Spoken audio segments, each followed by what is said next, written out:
My unforgettable moments is since I was 4 years old, we lived in a small house owned by my father's older sibling. Our life was very poor. My father had no job because his leg was broken and he could not walk. My mother sold vegetables along the highway, but her income was still very small. My brother and I walked to school every day because we had no money for fare. The, the 5 pesos that my mother gave us used to buy snack instead. Life in my aunt's house was not easy. One day, they have a problem happen. My father was almost stable by my aunt's husband was drunk. My father was even falsely accused of stealing, and because of that, we were forced to leave. We did not know where to go. My parents decided to move to Cagayan because some of our relatives lived there.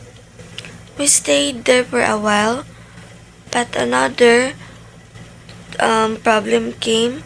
A strong A strong typhoon destroyed our house and all our belongings. It was very painful for us emotionally. After the disaster, the government helped the victims, and by God's grace, we were included. We were given a place to stay. That was truly a blessing from God. However, that did not mean that our hard life ended. There it was only the beginning. When I was in grade 1, my parents still had no stable work. By the time I reached grade 5, I already had many siblings. We were 6 children and my younger siblings were still very small. Because of everything I experienced, I became independent at a young age. I started finding ways to help our family have food and daily needs. I asked my teacher if she needed a working student, and whenever she had project or tasks to do, I volunteered to help. When I graduated from grade 6, my father finally had a job. My brother and I were both honor students. I told my father that I wish both he and my mother could go up on stage with us. He told me, next time, maybe your mother first. We accepted that, thinking he would go on stage when we reach grade 10. Year, year passed and we reached junior high school. Then the pandemic came and life became even harder. There were times when we had no food. My father could not go home because of the lockdown, and it was very painful when he tested positive for COVID-19. At the time, I did not know what to do. I prayed to God every day and cried, asking why it had to be my father. After 1 month, he recovered. I was very thankful to God for sparing his life. I learned to take every opportunity that came to me.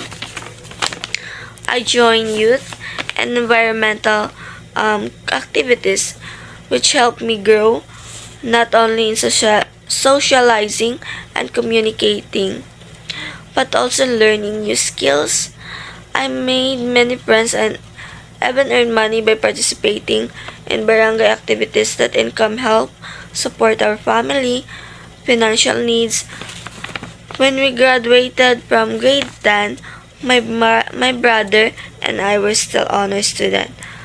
I held on to my promise to my father that he would go it when reached senior high school.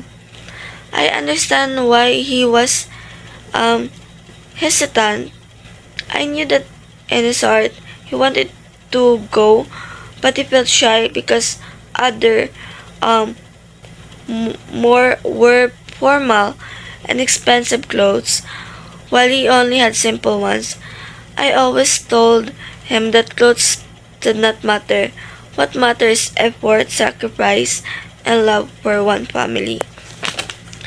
Finally, when we graduated from senior high school, my father kept his promise. He went up on stage with us. My brother and I passed the NC2 and our parents were very proud. After that, I returned to working. Life was still not easy because I was working, was studying. Then my father got sick with cancer and my mother also became ill. When I entered college this year, the pain was overwhelming.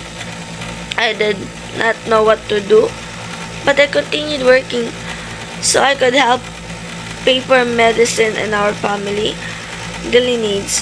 Through everything, I continue to pray and trust God. My life was not end, it's still processing, and I know God had planned for everything. These moments I will never forget is a Christmas. My family is very happy when with my lola and lolo. But suddenly, at the evening, at 9 p.m., my lola go to my uncle's house.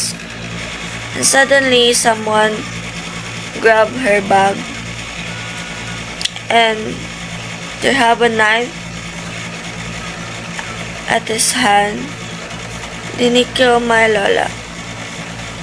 We didn't expect that gonna happen.